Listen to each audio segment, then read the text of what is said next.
প্রথমে rose day, এরপরে propose day, এরপরে chocolate day, teddy day, promise day, hug day, kiss day, Valentine's day, সর্বশেষ pregnant day. ঠিক কি না?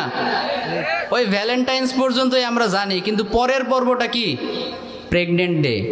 কিভাবে সাজানো দেখেন, প্রথমে ফুল দিল, প্রপোজ করলো, এরপরে মেয়েদের পছন্দ চকলেট আর টেডি এগুলো দিল, মোটামুটি সিরিয়াল লাইনে আনতেছে, বুঝছেন, পটাচ্ছে। এরপরে প্রমিস ডেতে গিয়ে প্রমিস করবে, জান আমি পৃথিবী ছেড়ে দেব কিন্তু তোমাকে ছাড়বো না, এরকম বলে না?